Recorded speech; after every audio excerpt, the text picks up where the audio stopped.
এই ভিডিওটিতে আমরা ডার্ক ওয়েবের ভয়ানক 5টি ক্রাইম সম্পর্কে জানতে পারব।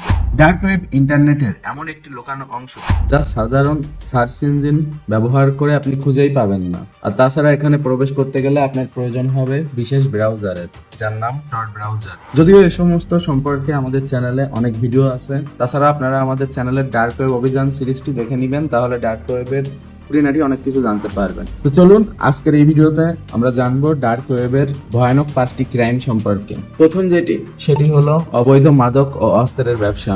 ডার্ক ওয়েব অবৈধ মাদক এবং অস্ত্রের ব্যবসার জন্য একটি প্রধান বাজার। এখানে হিরোইন, কোকেন, ফ্যান্টানিল এবং বিভিন্ন ধরনের অবৈধ আগ্নেয় অস্ত্র বিক্রি করা হয়। ক্রেতা এবং বিক্রেতা উভয়ই পরিচয় গোপন রাখে, ক্রিপ্টোকারেন্সি ব্যবহার করে লেনদেন করে, যা আইন প্রয়োগকারী সংস্থার পক্ষে তাদের শনাক্ত করা কঠিন করে তোলে। দ্বিতীয় যে ক্রাইম সেটি হলো পরিচয় চুরি এবং আর্থিক জালিয়াতি। হ্যাকাররা ডার্ক ওয়েবে চুরি করা ব্যক্তিগত তথ্য যেমন ক্রেডিট কার্ডের নাম্বার, ব্যাংক অ্যাকাউন্টের বিবরণ, সামাজিক নিরাপত্তা নম্বর এবং অন্যান্য সংবেদনশীল তথ্য বিক্রি করে। এই তথ্যগুলি পরিচয় চুরি এবং আর্থিক জালিয়াতির জন্য ব্যবহৃত হয়। এছাড়া হ্যাকিং পরিষেবা এবং ম্যালওয়্যারও এখানে বিক্রি করা হয়, যা সাইবার আক্রমণের কাজে লাগে। তৃতীয় যে ক্রাইমটি হয় সেটি হলো মানব পাচার এবং শিশু পর্নোগ্রাফি। ডার্ক ওয়েবের সবচেয়ে জঘন্য অপরাধগুলির মধ্যে এটি অন্যতম।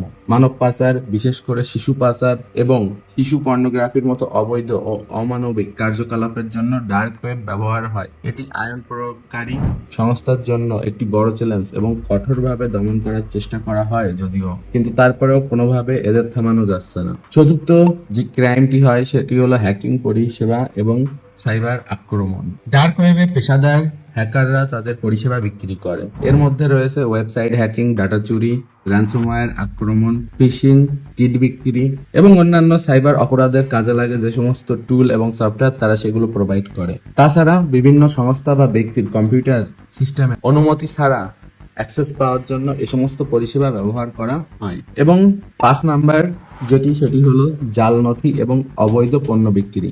এখানে নকল passport, driving licence, academic certificate এবং অন্যান্য জাল নথি তৈরি করা হয়। এছাড়াও চোরাকারবারি পণ্য যেমন নকল ব্র্যান্ডের জিনিসপত্র বা চোরাই ইলেকট্রনিক্সও ডার্ক ওয়েবে বেচাকেনা হয়। ডার্ক ওয়েবে প্রবেশ করা নিজে কোনো অপরাধ না হলেও সেখানে উল্লেখিত যে কোনো অবৈধ কার্যকলাপে জড়িত হওয়া শাস্তিযোগ্য অপরাধ, এবং এত গোপনীয়তা থাকা সত্ত্বেও আইন প্রয়োগকারী সংস্থাগুলি ডার্ক ওয়েবের অপরাধীদের নিয়মিত খুঁজে বের করার চেষ্টা করছে এবং তাদের বিরুদ্ধে ব্যবস্থা নিতে চেষ্টা করছে।